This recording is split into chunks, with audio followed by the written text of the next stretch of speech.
Yuk kita siapkan hati kita bawa hati kita untuk fokus. Sebentar kita akan belajar firman Tuhan, pendalaman Alkitab, biar Tuhan menjadikan hati kita tanah yang subur, ya, tanah yang gembur, sehingga pelajaran yang kita terima hari ini boleh tertanam dalam hidup kita. Haleluya. Yuk kita menyembah Tuhan, kita siapkan hati kita. Lebih dari segalanya,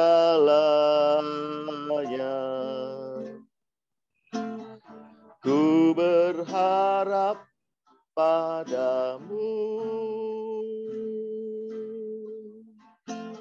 Lebih dari para penjaga, mengharap fajar pagi. Begitu rindu hatiku berada dekatmu.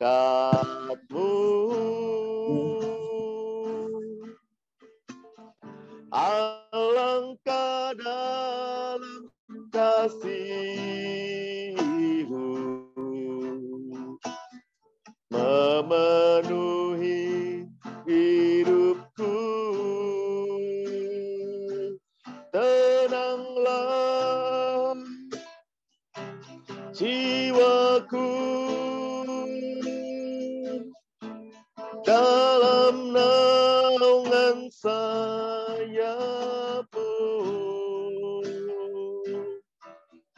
menembus awan gelap-Mu, pandang kemuliaan-Mu. Selalu ku rindu lekat dalam hati-Mu, mengikuti rencana-Mu. Yesus Tuhan Rajaku, lebih dari segalanya,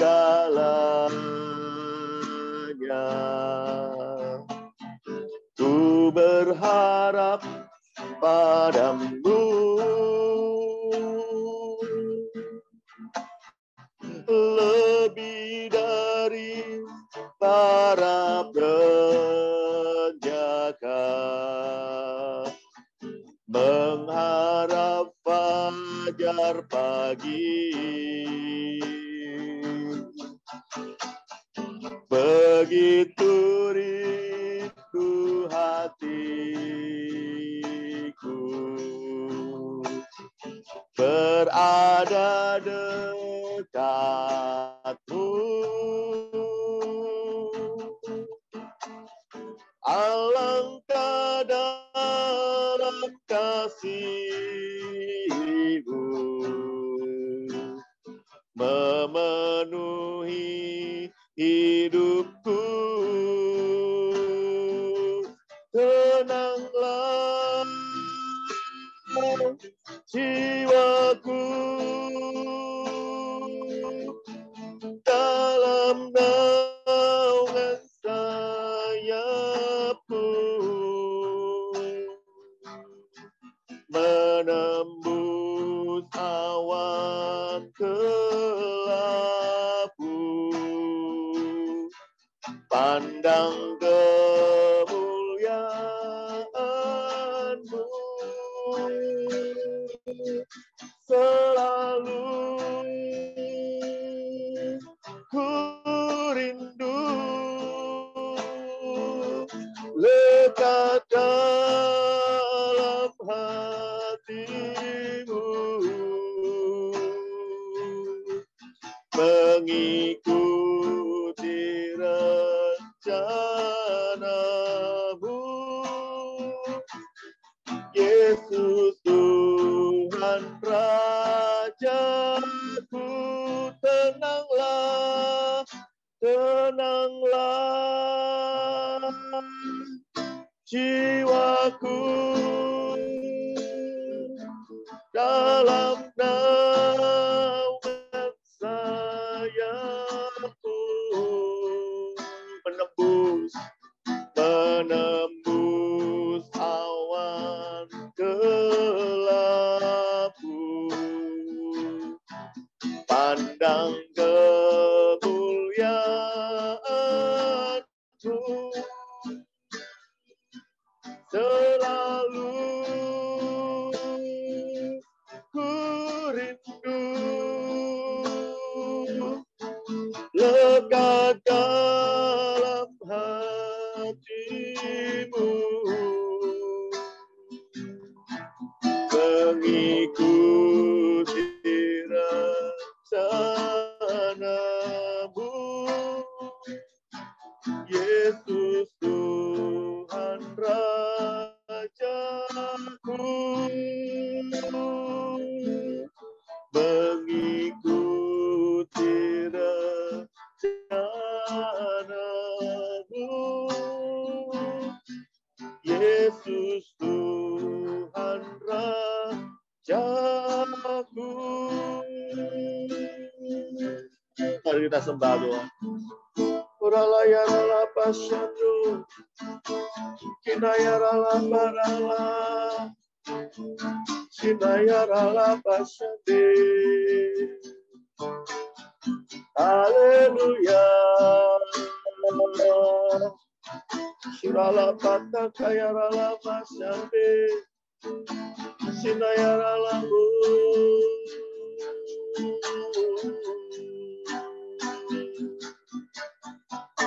Shirala barala barala barala barala pasata yarala barala barala barala barala.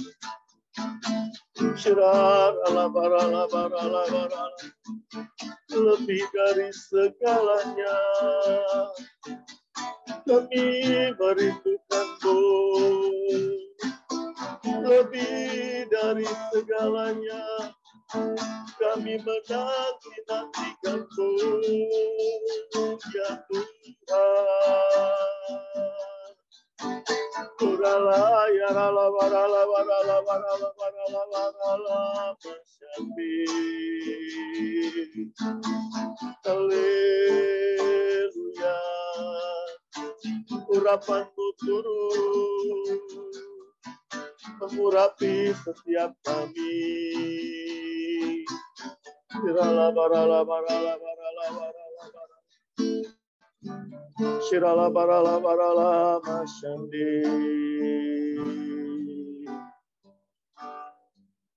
Bapak, terima kasih, kami bersyukur kalau Tuhan kasih kami waktu untuk kami rindu untuk belajar firman-Mu.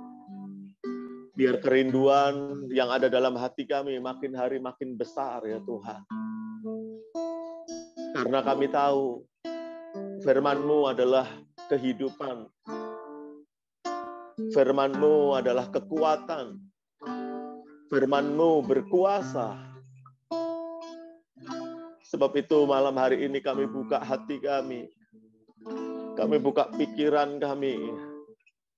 Untuk kami memahami firman-Mu. Untuk firman-Mu boleh menguasai hidup kami, ya Tuhan. Juga malam hari ini kami bawa hamba-Mu Pak David Chang ke dalam tangan-Mu. Roh Kudus, pengurapan-Mu turun. Engkau kuasai hamba-Mu ini. Taruh isi hati-Mu. Taruh pesan-pesan-Mu, ya Tuhan. Taruh hikmat-Mu, ya Tuhan. Biar melalui pengajaran yang diberikan oleh hamba-Mu malam hari ini, sungguh-sungguh kuasa-Mu mengalir, memenuhi kami semua. Terima kasih Tuhan, terima kasih. Terima kasih. Kami serahkan kelas hari ini dari awal, pertengahan, hingga akhirnya ke dalam tangan kuat kuasa penguasaan Allah Roh Kudus. Dan kami serahkan kelas ini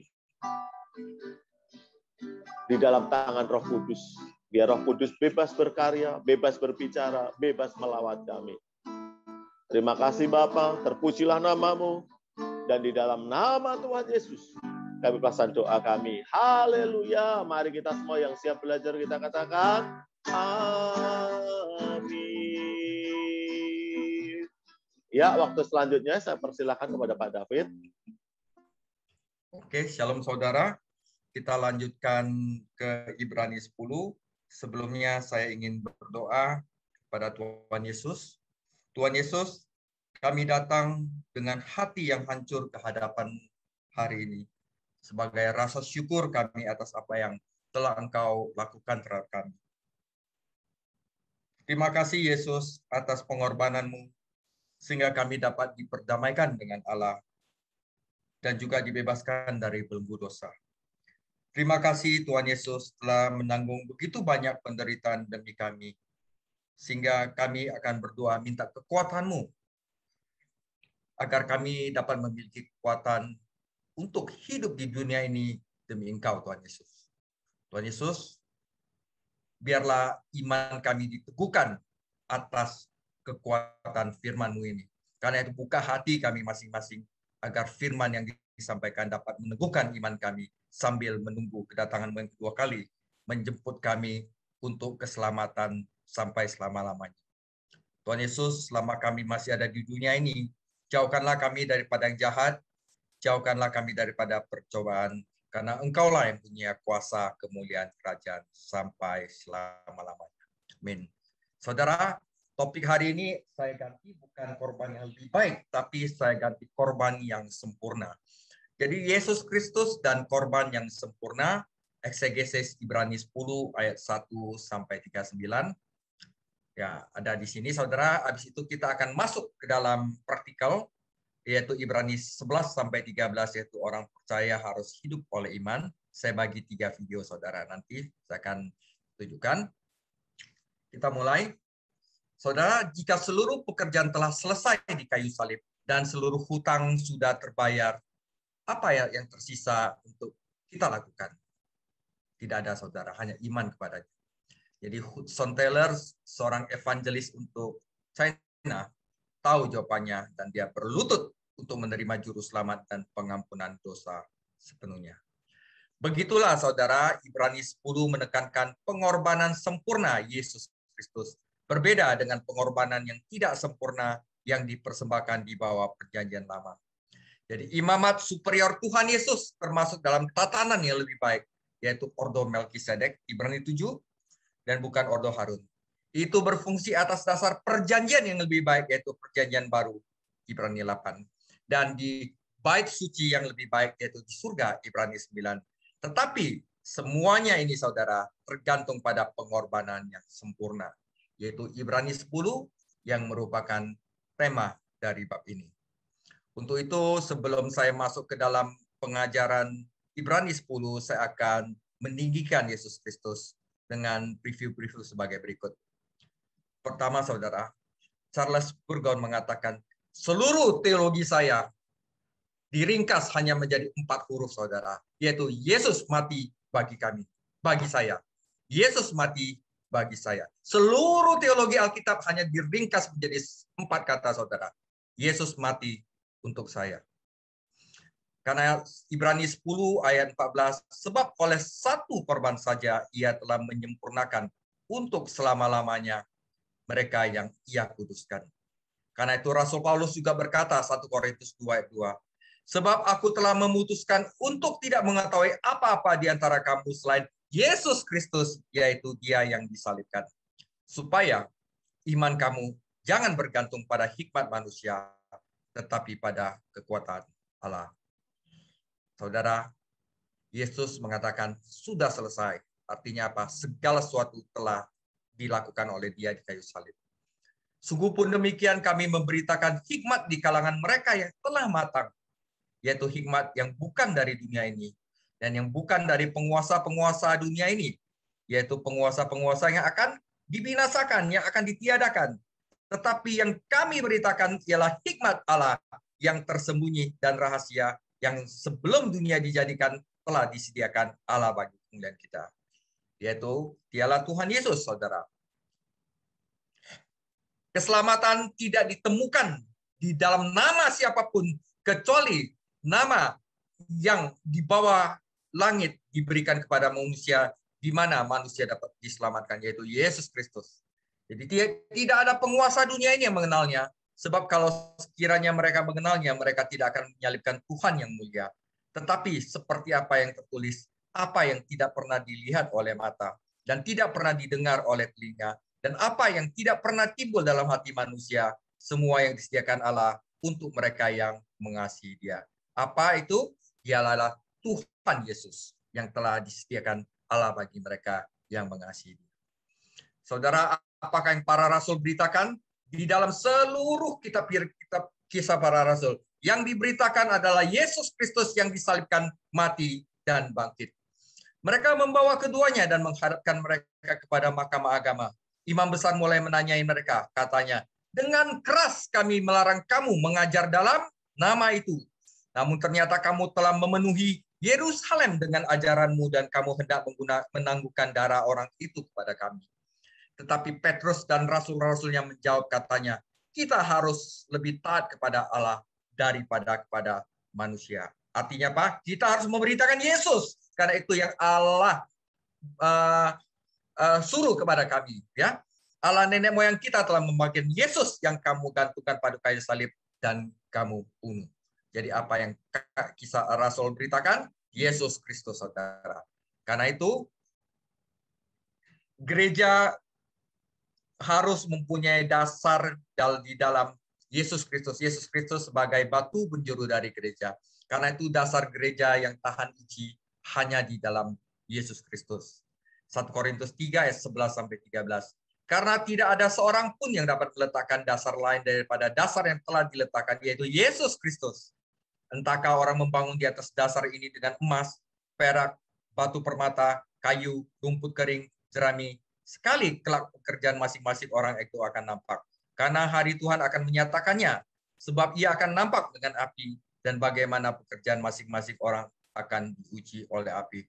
Dengan kata lain, gereja mulai dari sekolah minggu sampai ibadah raya, semuanya harus menampilkan Yesus Kristus, memberitakan Yesus Kristus, bukan yang lain, saudara.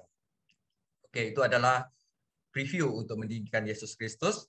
Sekarang itu kita akan masuk ke dalam topik Ibrani 10 ayat 1-39.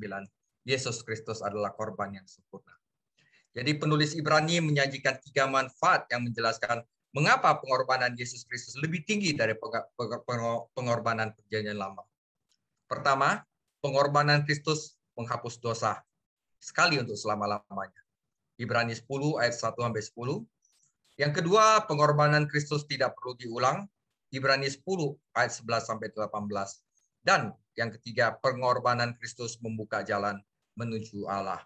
Ibrani 10 ayat 19-39. Kita mulai yang pertama, saudara.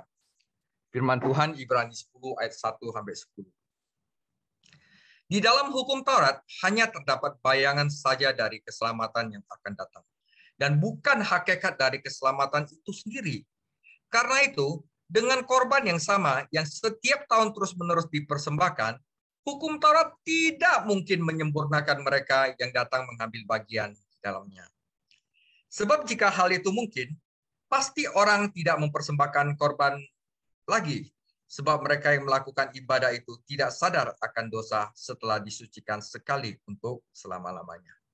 Tetapi justru oleh korban-korban itu setiap tahun orang diperingatkan akan adanya dosa. Sebab tidak mungkin darah lembu jantan dan darah anak domba jantan menghapus dosa. Karena itu, ketika ia masuk ke dunia, ia berkata, korban dan persembahan tidak engkau kehendaki, tetapi engkau telah menyediakan tubuh bagiku. Ini penting, saudara. Tetapi engkau telah menyediakan tubuh bagiku. Kepada korban bakaran dan korban penghapus dosa engkau tidak berkenan. Lalu aku berkata, sungguh aku datang dalam gulungan kitab yang tertulis tentang aku untuk melakukan kehendak-Mu, ya Allahku.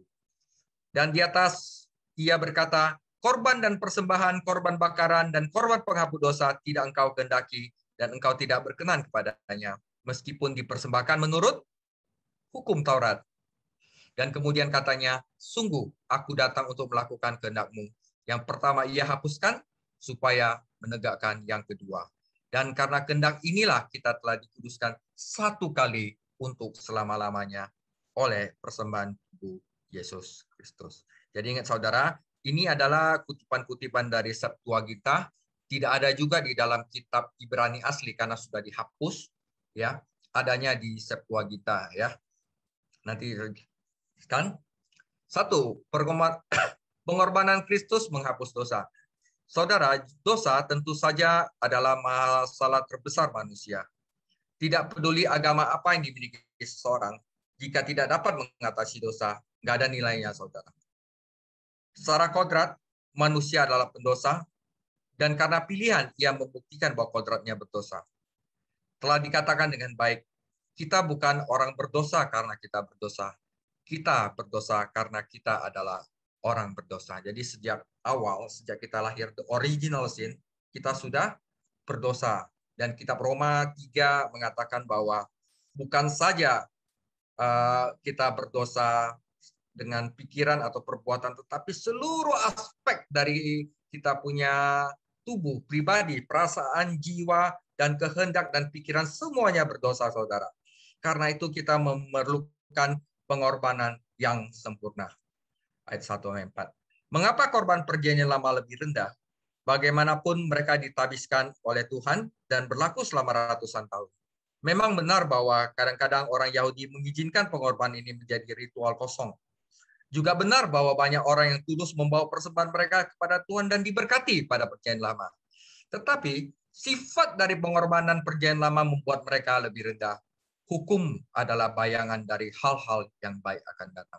Jadi mereka mengorbankan dari bayangan, bukan dari realitas itu sendiri. Sistem pengorbanan adalah jenis gambaran dari pekerjaan yang akan Tuhan selesaikan di kayu salib. Jadi seluruh ritual dari perjanjian lama itu semuanya adalah pekerjaan Yesus Kristus yang diselesaikan di kayu salib. Akhirnya Tuhan Yesus berkata, it's finished, sudah selesai sekali untuk selama-lamanya. Ini berarti bahwa sifat sistem perjanjian lama itu bersifat sementara karena tidak dapat mencapai apapun yang permanen. Pengulangan pengorbanan hari demi hari, hari perdamaian tahun demi tahun menunjukkan kelemahan seluruh sistem. Pengorbanan hewan tidak bisa sepenuhnya mengatasi rasa bersalah manusia. Tuhan memang menjanjikan pengampunan para umat Allah yang percaya itu pada imamat, tetapi dalam hukum perjanjian lama hanyalah pengampunan hukum, bukan penghapusan rasa bersalah dari hati-hati orang yang berdosa. Orang-orang yang masih hidup di bawah hukum tidak akan memiliki pengalaman batiniah tentang pengampunan penuh dan terakhir. Mereka tidak dapat berkata, saya nggak ada hasrat dosa lagi. Hasrat saya sudah dirubah oleh Tuhan. Bukan hasrat untuk dosa lagi, tapi hasrat untuk menyenangkan Tuhan. Mereka tidak memiliki kesaksian tentang ini, saudara. Karena apa? Mereka hanya hidup di bawah hukum. Tetapi orang yang sudah digendalikan oleh Roh Kudus. Roh Kudus ini mengubah hasrat manusia dari hasrat dosa kepada hasrat untuk menyenangkan Tuhan. Dengan inilah mereka dapat berkata, saya tidak lagi memiliki hasrat untuk dosa. Jadi hari perdamaian tahunan tidak menyelesaikan pengampunan dosa, tetapi hanya ingat loh kamu berdosa, mengingat akan dosa. Pengulangan upacara tahunan itu adalah bukti bahwa pengorbanan tahun sebelumnya tidak berhasil karena harus diulang. Benar, dosa bangsa itu ditutupi, tetapi tidak sepenuhnya dibersihkan. Jadi ada kebutuhan mendesak akan pengorbanan yang lebih baik, yaitu pengorbanan yang sempurna. Karena darah lembu jantan tidak dapat menghapus dosa. Itu hanya bisa menutupi dosa dan menunda penghakiman. Tetapi itu tidak pernah menghasilkan penembusan sekali untuk selama-lamanya. Hanya pengorbanan anak Allah, yaitu Yesus Kristus yang sempurna, yang dapat melakukan itu. Dan dia telah lakukan di kayu salib, sehingga kita telah dibersihkan sekali untuk selama-lamanya dan tidak perlu diulang, saudara. Nah, ini agak sulit. 5:9 ini tentang bagaimana Allah menyediakan pengorbanan, ya. Tapi ikutin saya, saudara. Allah Bapa yang menyediakan pengorbanan dan bukan manusia. Kutipan ini sebenarnya berasal dari Mazmur 40 ayat 6-8 dan diterapkan pada Yesus Kristus dalam inkarnasinya. Kutipan ini memperjelas bahwa Yesus Kristus adalah penggenapan dari korban-korban perjanjian lama. Kata korban mengacu pada salah satu hewan korban. Persembahan meliputi persembahan makanan dan persembahan minuman, korban bakaran, dan korban penghapus dosa yang disebutkan. Korban akan tercakup dalam kata korban. Setiap persembahan ini melambangkan pengorbanan Kristus dan mengungkapkan beberapa aspek pekerjaan di kayu salib. Jadi semua korban yang ada di sini ini mencakup seluruh dan beberapa aspek dari pekerjaan Yesus di kayu salib. Ya, nah ada satu ungkapan, satu tubuh telah engkau persiapkan untukku di Ibrani 10 ayat 5, tidak ditemukan di dalam kutipan bahasa Ibrani aslinya. Jadi Mazmur 10 ayat 6 yang aslinya ditulis bahwa telingaku akan engkau buka. Dia bukan tulis satu tubuh telah engkau persiapkan kepadaku. Ternyata penulis Ibrani itu mengutip dari Septuaginta, terjemahan Yunani dari Perjanjian Lama. Jadi bagaimana kita menjelaskan variasi ini? Beberapanya menghubungkan telingaku telah engkau buka dengan Keluaran 21 ayat 1 ayat 6, suatu perikop yang menggambarkan tindakan seorang tuan yang hambanya tidak ingin dibebaskan, tetapi tuan itu membuat lubang di daun telinga pelayan itu yang merupakan tanda bahwa pelayan itu lebih suka tinggal bersama tuannya. Idenya bahwa Tuhan ingin kita seperti seorang hamba yang rela telinganya dibuka, saudara. Ini agak sulit, tapi Anda harus mengerti bahwa Tuhan pengen kita seperti seorang hamba yang rela telinganya dibuka. Karena kekuatan firman itu sendiri, saudara. Ya, tentu saja Roh Kudus yang sama mengilhami Mazmur 40 memiliki hak untuk memperkuat dan menafsirkan firman-Nya dalam Ibrani 10. Telinga yang terbuka menunjukkan bahwa tubuh yang siap untuk melayani. Mempersembahkan tubuh yang hidup. Ya, jadi 2 kali dalam paragraf ini penulis menyatakan bahwa Allah tidak berkenan dalam pengorbanan perjanjian lama.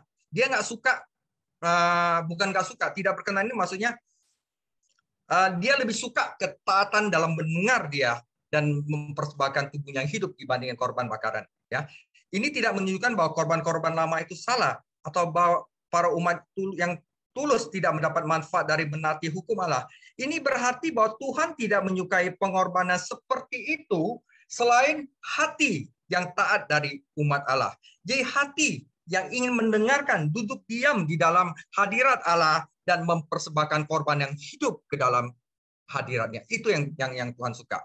Jadi tidak ada jumlah pengorbanan yang dapat menggantikan ketaatan. Yesus datang untuk melakukan kehendak Bapa. Kehendak ini adalah perjanjian baru yang menggantikan perjanjian lama. Melalui kematian dan kebangkitannya, Yesus Kristus telah mengambil perjanjian pertama dan menetapkan yang kedua. Pembaca surat Ibrani ini akan mendapatkan pesan, mengapa kembali ke perjanjian lama yang telah diambil? Mengapa kembali ke pengorbanan yang lebih rendah?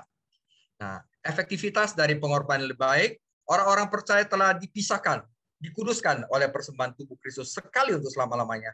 Tidak ada pengorbanan perjanjian lama yang dapat melakukan itu. Seorang penyembah perjanjian lama harus disucikan dari kekotorannya berulang kali, tetapi orang kudus perjanjian baru akhirnya dapat dipisahkan di dalam suatu wadah dinamakan gereja. Dan sepenuhnya tujuannya itu adalah untuk telinganya itu dibuka, saudara. Telinga itu harus dilobangin untuk mendengar firman, duduk diam di hadapan Allah, dan mempersembahkan korban yang hidup selama dia ada di dalam persekutuan umat Allah itu. Itu artinya, saudara. Kita masuk ke bagian 2. Ibrani 10 ayat 11 sampai 18. Selanjutnya setiap imam melakukan tiap-tiap hari pelayannya dan berulang-ulang mempersembahkan korban yang sama sekali tidak dapat menghapus dosa. Tetapi ia setelah mempersembahkan hanya satu korban saja karena dosa, ia duduk untuk selama-lamanya di sebelah kanan Allah. Dan sekarang ia hanya menantikan saatnya di mana musuh-musuhnya akan dijadikan tumpuan kakinya. Sebab oleh satu korban saja ia telah menyempurnakan untuk selama-lamanya mereka yang ia kuduskan. Dan tentang hal itu, Roh Kudus juga memberikan kesaksian kepada kita. Sebab setelah ia berfirman, inilah perjanjian yang kuadakan dengan mereka sesudah waktu itu. Ia berfirman pula, aku akan menaruh hukumku di dalam hati mereka dan menuliskannya dalam akal budi mereka. Dan aku tidak akan mengingat dosa-dosa dan kesalahan mereka. Jadi apabila untuk semuanya itu ada pengampunan, tidak perlu lagi dipersembahkan korban karena dosa. Bagian kedua adalah pengorbanan Kristus tidak perlu diulang. Sekali lagi, penulis membandingkan imam besar perjanjian lama dengan Yesus Kristus, imam besar agung kita. Fakta bahwa Yesus duduk setelah dia naik ke Bapa adalah bukti bahwa pekerjaan telah selesai. It finished. Semuanya untuk selama-lamanya. Pelayanan imam di tabernakel dan bait tidak pernah dilakukan dan tidak pernah berbeda. Mereka mempersembahkan korban yang sama hari demi hari. Pengulangan terus-menerus ini adalah bukti bahwa pengorbanan mereka tidak dapat menghapus dosa. Apa yang tidak dapat dicapai oleh puluhan ribu korban binatang, Yesus Kristus menyelesaikan dengan satu korban untuk selama-lamanya. Ungkapan duduk merujuk kita kepada Mazmur 110 ayat 1. Duduklah di sebelah kananku sampai musuhmu kujadikan tumpuan kakimu. Kristus ada di tempat kemuliaan dan kemenangan. Ketika dia kembali, dia akan mengalahkan setiap musuh dan mendirikan kerajaan yang adil. Mereka yang percaya kepadanya, yaitu kita, saudara. Tidak perlu takut, saudara. Nggak perlu takut. Apapun nggak perlu takut. Karena mereka telah disempurnakan untuk selama-lamanya. Kita telah disempurnakan untuk selamanya. Orang-orang percaya lengkap di dalam dia. Kita memiliki kedudukan yang sempurna di hadapan Allah. Karena pekerjaan Yesus Kristus telah selesai. Nggak perlu takut di hadapan Allah, saudara. Kita sudah sempurna di hadapan Allah karena Yesus Kristus. Karena itu, iman kita itu harus diteguhkan. Nanti ini sebenarnya Ibrani 10 ini pengantar ke Ibrani 11, 12, 13 yang berbicara tentang iman. Puncaknya kitab Ibrani nanti, saudara ya. Nah, saudara, ini penting, saudara. Bagaimana kita tahu secara pribadi bahwa kita memiliki kedudukan yang sempurna di hadapan Allah? Beranikah saudara untuk bicara di depan umum bahwa saya tidak takut mati, saya memiliki iman, Yesus Kristus sudah menebus saya yakin itu, karena itu saya nggak takut mati, sekarang pun mati saya akan masuk surga. Berani nggak saudara ngomong gitu? Ya, bagaimana kita tahu secara pribadi bahwa kita memiliki kedudukan yang sempurna di hadapan Tuhan? Karena kesaksian Roh Kudus melalui firman. Firman itu saat Anda belajar Alkitab, itu Roh Kudus ngajarin Anda terus, saudara. Saya dapat ini setiap hari. Ya, itu membuat saya pede, saudara. Saya mati pun sekarang saya masuk surga, saudara. Kesaksian Roh Kudus di dalam hati saya. Kesaksian Roh Kudus berdasarkan pekerjaan Yesus di kayu salib dan diberikan melalui firman kitab suci. Penulis Ibrani mengutip Yeremia 31 yang mengatakan bahwa aku akan menaruh hukumku di dalam hatimu dan di dalam akal budiku. Dan juga bagian ini dia kutip dalam Ibrani 8 ayat 7 sampai 12. Ini kita mesti tahu, kita ada nggak Roh Kudus yang kita yakin Roh Kudus ada di dalam hati kita, saudara ya. Umat perjanjian lama tidak ada ini, saudara. Umat perjanjian lama tidak dapat mengatakan bahwa dia tidak memiliki kesadaran akan dosa lagi.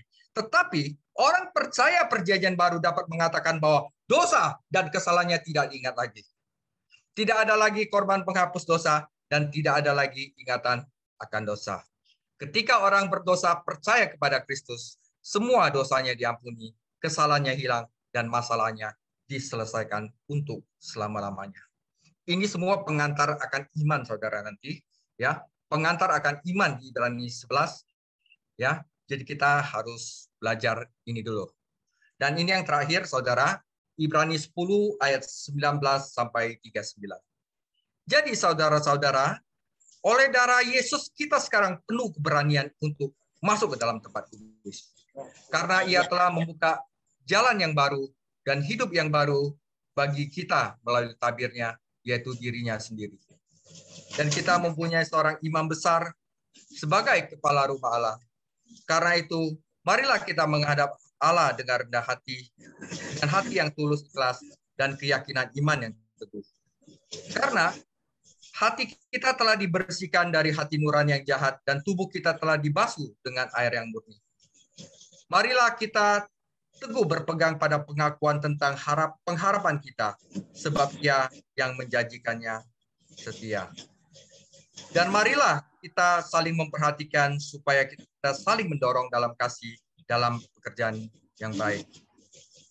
Janganlah kita menjauhkan diri dari pertemuan-pertemuan ibadah kita seperti dibiasakan oleh beberapa orang, tetapi marilah kita saling menasihati dan semakin giat melakukannya menjelang hari Tuhan yang mendekat. Sebab jika kita sengaja berbuat dosa sesudah memperoleh pengetahuan tentang kebenaran, maka saudara, tidak ada lagi korban untuk menghapus dosa itu. Tetapi yang ada adalah kematian yang mengerikan akan penghakiman dan api yang dahsyat yang akan menghanguskan semua orang durhaka. Jika ada orang yang menolak hukum Musa, ia dihukum mati tanpa belas kasihan atas keterangan 2 atau 3 orang saksi. Betapa lebih beratnya hukuman yang harus dijatuhkan atas dia yang menginjak-injak anak Allah, yang menganggap najis darah perjanjian yang menguduskannya, dan yang menghina roh kasih karunia. Sebab kita telah mengenal Dia yang berkata, pembalasan adalah hakku, akulah yang akan menuntut pembalasan, dan lagi Tuhan akan menghakimi umatnya.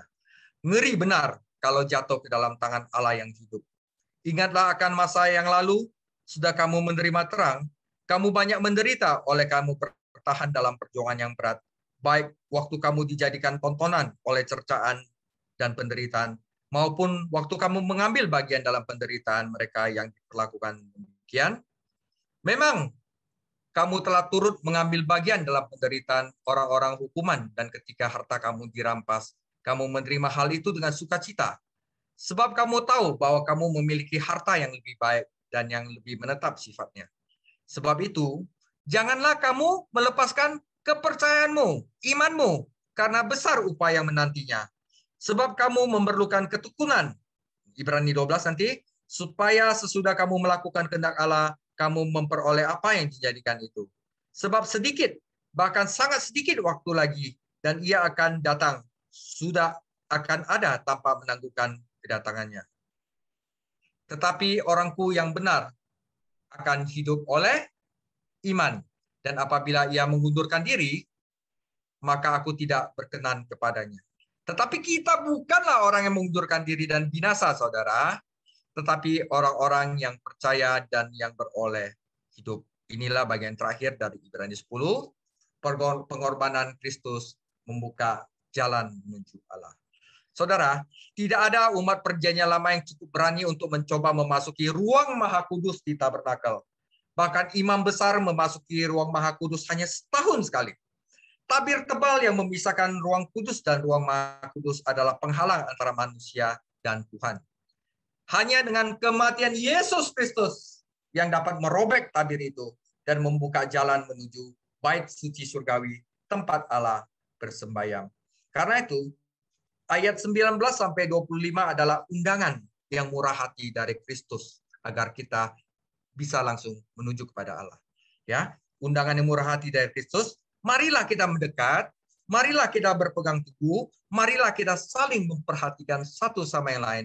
Undangan rangkap 3 ini bergantung pada keberanian kita untuk masuk ke tempat yang Maha Kudus. Bagaimana kita berani? Kalau kita yakin bahwa dosa kita diampuni, kalau kita nggak yakin dosa kita ampuni, kita tidak akan berani masuk ke tempat Maha Kudus. Ya, karena itu dengan iman kita percaya bahwa Yesus telah menyucikan dosa kita untuk selama-lamanya. Ini membuat kita berani untuk masuk ke dalam ke ruang Maha Kudus. Ya, nah atas dasar jaminan ini bahwa kita memiliki keberanian untuk masuk karena kita memiliki imam besar yang hidup, kita memiliki undangan yang terbuka, gracious invitation from Jesus Christ untuk masuk ke dalam hadirat Allah. Ini adalah hak istimewa yang luar biasa. Pertimbangkan apa yang tercakup dalam undangan rangkap 3 itu. Yang pertama adalah marilah kita mendekat. Tentu saja kita harus mempersiapkan diri, saudara, secara rohani untuk bersekutu dengan Tuhan. Ingat, imam perjanjian lama harus melakukan berbagai macam pembasuhan, pemolesan darah, percikan darah pada hari perdamaian. Juga selama pelayanan harian biasa, para imam harus membasuh diri di dalam bejana sebelum mereka masuk ke dalam tempat kudus.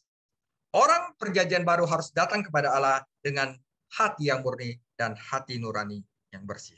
Jadi untuk mendekat, saudara, kita tidak perlu lagi untuk potong kambing, mercikin darah, mandi, segala macam. Tapi yang kita perlukan adalah hati yang murni dan hati yang bersih. Persekutuan dengan Allah menuntut kemurnian, saudara. Hati yang bersih. Itu nomor satu. Kedua, saudara, marilah kita berpegang teguh.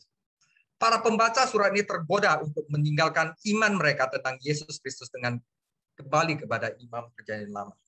Penulis tidak menasihati mereka untuk mempertahankan keselamatan mereka, karena keamanan mereka ada di dalam Kristus, bukan di dalam mereka sendiri.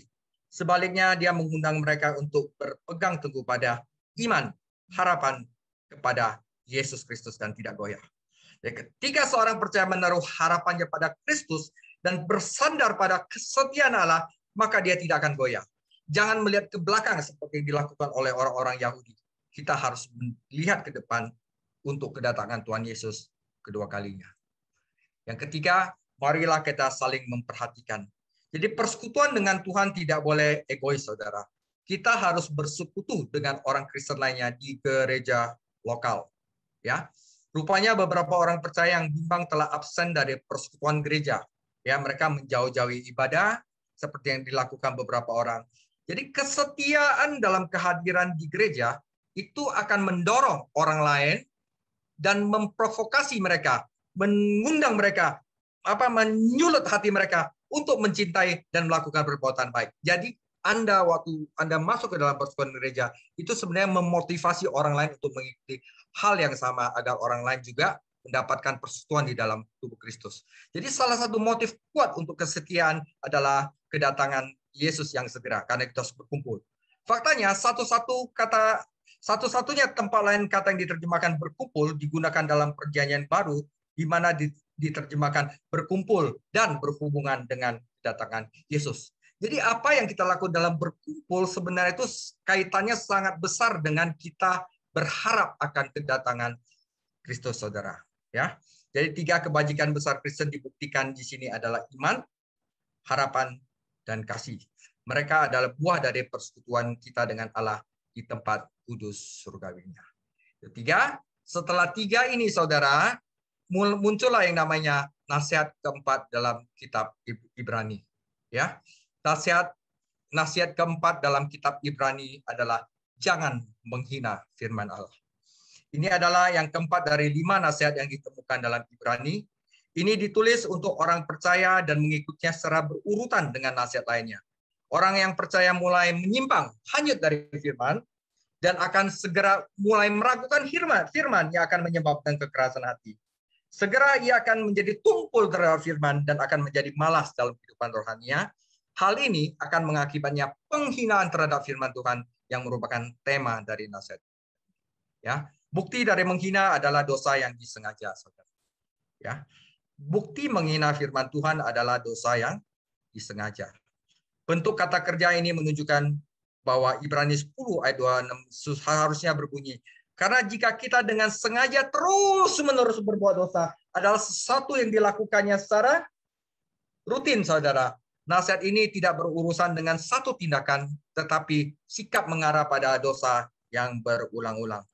Seperti kalau memang udah biasa menipu terus, dan apa yang dilakukannya dengan hidupnya itu menipu terus, nah, berarti itu dengan sengaja.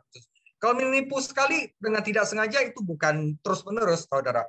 Ini adalah suatu jenis dosa yang dilakukan secara habitual.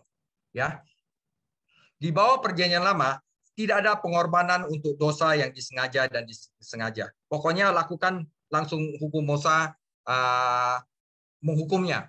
Orang berdosa yang lancang untuk menghina hukum Musa dan melanggarnya langsung dihukum mati, saudara. Ini menjelaskan mengapa Daud berdoa seperti yang dia lakukan dalam Mazmur 51. Karena dengan sengaja dia berbuat dosa. Dia seharusnya dibunuh, tetapi dia berteriak memohon belas kasihan Tuhan. Ya, jadi waktu Nabi Nathan itu mergokin Daud bahwa Daud itu adalah orang yang sudah mengambil istri orang, yaitu dia punya suaminya dibunuh dan lain-lainnya, ya. Si Nathan bicara sama Daud, mengapa engkau menghina firman Tuhan? Mengapa engkau menghina firman Tuhan sehingga kau melakukan apa-apa yang tidak pantas engkau lakukan? Langsung si Daud respon, oleh karena kepadamu sajalah aku berdosa ya Tuhan. Dia langsung minta pengampunan, ya. Jadi dia menghina firman Tuhan. Nanti kalian bisa baca di 2 Samuel, saya lupa di mana, bagaimana saat Nathan memergokin Daud karena Daud berbuat dosa, ya. Dia bilang, mengapa engkau menghina saudara? Dia sudah sampai tahap menghina saudara, ya. Daud tahu bahwa banyak pengorbanan tidak dapat menyelamatkannya, yang bisa dia berikan hanya pengorbanan dari hati yang hancur. Jadi bagaimana sikap arogan mempengaruhi hubungan orang percaya dengan Tuhan, seolah-olah dia menginjak Yesus Kristus, merendahkan darah yang berharga untuk menyelamatkannya, dan menghina Roh Kudus. Ini adalah kebalikan dari nasihat yang diberikan di Ibrani 10 ayat 19 ayat 25. Bukannya memiliki pengakuan iman, harapan, dan kasih yang berani. Orang percaya yang murtad justru hidup sehingga tindakan dan sikapnya membawa aib bagi nama Kristus dan gereja. Jadi apa yang bisa diharapkan oleh orang Kristen seperti ini dari Tuhan yang sengaja terus-menerus, ya, dia bisa mengharapkan disiplin yang keras. Tidak perlu untuk menyederhanakan kata-kata seperti penghakiman dan kemarahan yang berapi-api atau hukuman yang lebih berat. Tidak perlu kita terjemahkan hal ini, ya. Atau dosa yang mendatangkan maut, kita nggak perlu memperjelas hal ini. Kita sudah tahu. Karena beberapa orang percaya di Korintus itu didisiplinkan dan nyawa mereka diambil karena dosa-dosa mereka yang lancang, yang menghina firman Tuhan, saudara. Ini adalah nasihat yang keempat. Jadi apa yang harus dilakukan orang percaya yang telah hanyut ke dalam keraguan dan kebodohan rohani dan sengaja menghina firman Tuhan? Saudara, dia harus kembali kepada Tuhan Yesus untuk belas kasihan dan pengampunan. Nggak ada cara lain. Dia harus kembali ke Tuhan Yesus untuk belas kasihan dan pengorbanan. Tidak ada pengorbanan lain untuk dosa, tetapi pengorbanan yang dilakukan Kristus sudah cukup untuk semua dosa kita. Adalah hal yang menakutkan untuk jatuh ke dalam tangan Tuhan karena hajatan. Tetapi adalah hal yang luar biasa untuk juga jatuh ke dalam tangannya untuk pembersihan dan pemulihan dari dosa. Ya, saudara, Daud berkata, biarkan aku jatuh sekarang ke dalam tangan Tuhan karena sangat besar rahmat-Nya. 1 Tawarik 21 ayat 13. Ini adalah nasihat keempat. Jangan sampai kita menghina firman Tuhan, saudara. Dan yang terakhir, suatu konfirmasi yang membesarkan hati. Jadi agar pembacanya tidak terlalu takut atas nasihat keempat itu, penulis mengikutinya dengan kata-kata penyemangat dan penegasan. Para pembacanya telah memberikan bukti bahwa mereka adalah orang Kristen sejati. Dia tidak mengharapkan mereka untuk menghina firman Tuhan dan mengalami hajaran Tuhan. Para pembaca telah rela menderita celaan, penganiayaan, bahkan sampai mengorbankan harta-harta mereka. Ketika mereka sendiri tidak dianiaya, mereka telah berani mengidentifikasi diri dengan orang-orang Kristen lainnya yang berada dalam bahaya, bahkan sampai berbagi penderitaan, misalnya penjara. Pada saat itu mereka memiliki keyakinan dan harapan yang besar, tetapi sekarang mereka dalam bahaya membuang kepercayaan itu dan kembali ke agama lama mereka, yaitu Yudaisme, saudara. Rahasia kemenangan ada pada iman, saudara. Ini adalah pengantar pada iman, saudara. Ibrani 10 itu sebenarnya pengantar kepada iman. Rahasia kemenangan ada pada iman dan kesabaran mereka. Atau diterjemahkan ketekunan yang berani, saudara. Kita telah menemukan kombinasi anugerah ini dalam Ibrani 6 ayat 12-15. Disinilah penulis memperkenalkan teks di mana Ibrani tulis orang benar akan hidup oleh iman. Kutipan ini juga berasal dari Habakuk 2 ayat 7-4 dan juga Roma 1 ayat 11. Sebab aku tidak malu akan Injil karena Injil adalah kekuatan Allah yang menyelamatkan pertama-pertama orang Yahudi setelah orang Yunani, supaya mereka melalui iman, oleh iman, sebab ada yang tertulis bahwa orang benar hidup oleh iman. Nah, itu dia, saudara. Kita tidak hanya diselamatkan dari dosa kita oleh iman, tetapi kita juga harus hidup oleh iman. Dan orang benar akan hidup oleh iman. Ini adalah tema Ibrani 11 sampai 13. Ya.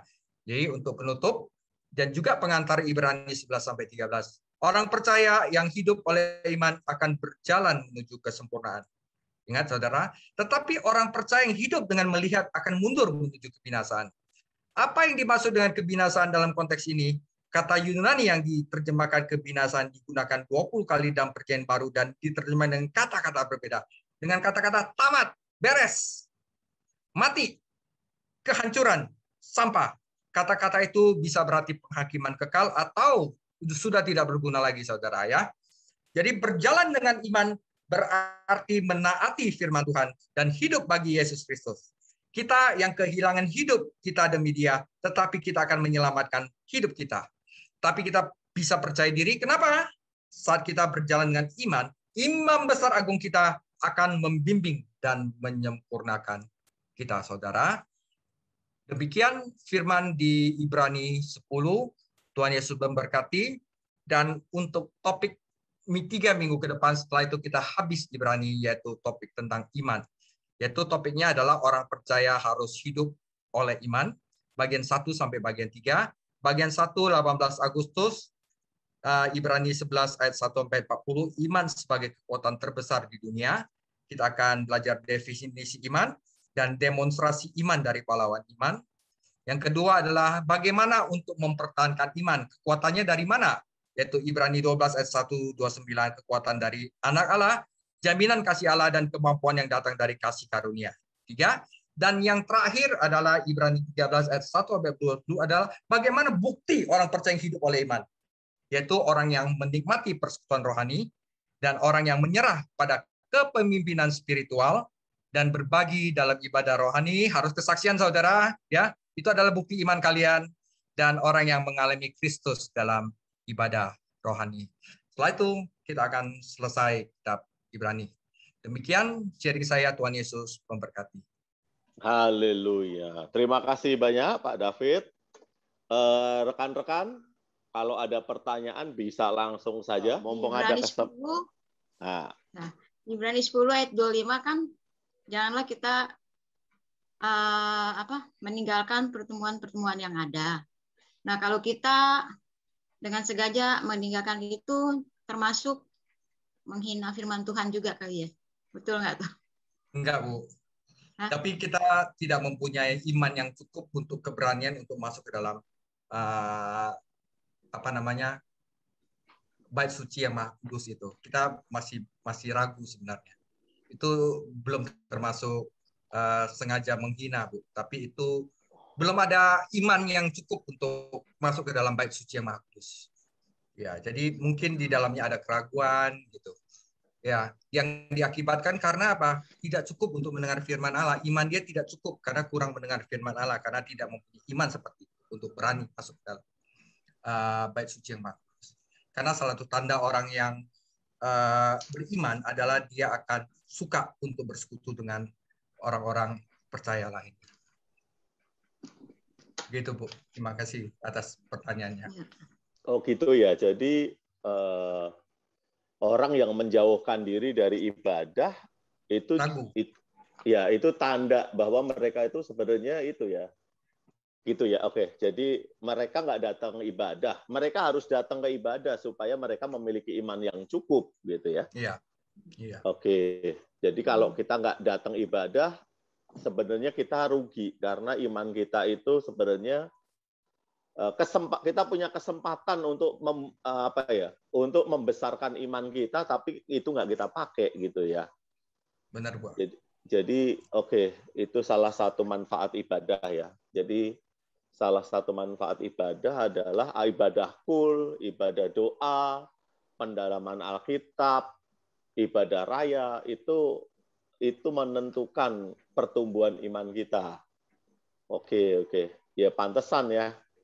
Setelah kita buka kelas pendalaman Alkitab ini, wah imannya pada besar-besar ini ya, bertambah. Puji Tuhan. Waktu kita suka gitu ya, waktu kita suka firman Tuhan, iman kita tambah besar. Jadi kalau kita kita masukkan ke dunia dagang, jadi gitu ya. Jadi kita berdagang dengan iman yang besar gitu ya. Gitu Pak David ya. dampaknya gitu. Dampaknya kalau kita punya iman yang besar,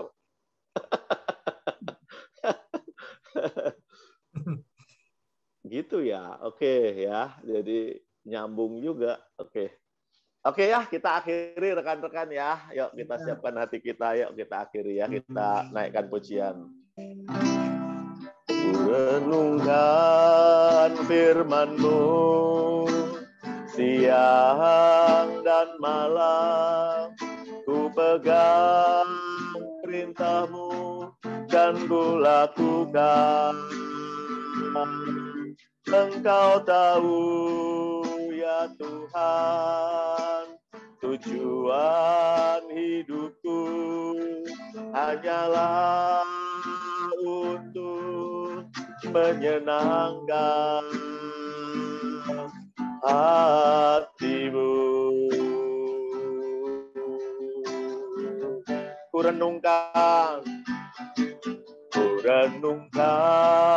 firman-Mu siang dan malam, ku pegang perintah-Mu dan ku lakukan. Engkau tahu ya Tuhan, tujuan hidupku hanyalah untuk menyenangkan hati-Mu. Menyenangkan hati-Mu.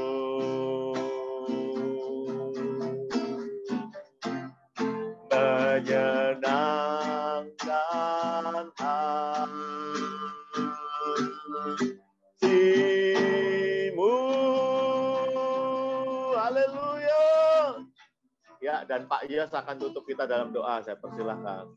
Mari kita berdoa bersama-sama. Bapa di surga, terima kasih buat kebenaran firman-Mu yang sudah kami dengar pada malam hari ini. Tuhan, biarlah kami menghormati akan firman-Mu lebih lagi Tuhan. Supaya kami tidak menghina firman-Mu ketika seperti Daud berbuat dosa, jatuh dalam dosa. Biarlah kami menghargai arti dari kebenaran firman-Mu Tuhan dalam kehidupan kami. Kami punya iman untuk bersaksi memuliakan nama Tuhan. Biarlah iman kami semakin bertumbuh dari hari ke hari. Kami semakin bertambah imannya untuk kami boleh mengenal Allah dengan baik dan benar Tuhan. Terima kasih buat hamba-Mu Pak David Chang Tuhan. Taruh selalu hikmat, taruh selalu pengertian, pewahyuan, tuntunan untuk boleh mengajar kami dengan baik dan benar. Berikan dia juga hati yang mau belajar, hati yang juga mau melakukan kebenaran firman-Mu yang sudah dia dapat Tuhan. Terima kasih buat kelas ini Tuhan, Bible Exegese. Terima kasih buat penemuan Alkitab ini menjadi wadah kami untuk belajar mengenal Tuhan. Terima kasih buat GBI Tanah Abang Tuhan, buat Pak Gembala, Bu Gembala yang boleh mendukung kami Tuhan. Kami tahu tidak semua gereja, tidak semuanya juga terbuka untuk hal-hal seperti ini. Tapi kalau Tuhan izinkan di GBI Tanah Abang kami semua mengalami, kami percaya Tuhan ada maksud dan tujuan untuk kami dewasa rohani, kami menjadi umat yang layak menyambut kedatangan Tuhan yang kedua kali. Karena itu malam ini siapapun yang hadir, berapapun yang hadir, Engkau memberkati kami masing-masing dalam nama Yesus. Tuhan tolong setiap anak-anak-Mu di tengah-tengah situasi kondisi hari-hari ini, cukupkan kebutuhan mereka, kekayaan dan kemuliaan-Mu. Berkati Tuhan, tutup bungkus dan kuasa darah Yesus. Lindungi kami semuanya Tuhan. Dan bila hari-hari ini apa yang kami kerjakan Kau buat berhasil, kami tahu Tuhan yang menjaga dan menolong kami. Tuhan yang mengenyangkan kami, memelihara kami. Dan sebelumnya berpisah, kami siap menerima berkat melalui hamba-Mu. Haleluya. Mari rekan-rekan angkat kedua tangan di hadapan Tuhan. Kekasih-kekasih Kristus, terimalah berkat yang berlimpah-limpah. Kemenangan demi kemenangan daripada Allah Bapa kita di surga. Anugerah yang sempurna di dalam anaknya Tuhan Yesus Kristus. Serta persekutuan yang erat Roh Kudus menyertai-Mu dari saat ini sampai Maranatha. Mari kita semua yang dikasihi dan diberkati oleh Tuhan Yesus Kristus, kita katakan, amin. God bless you all.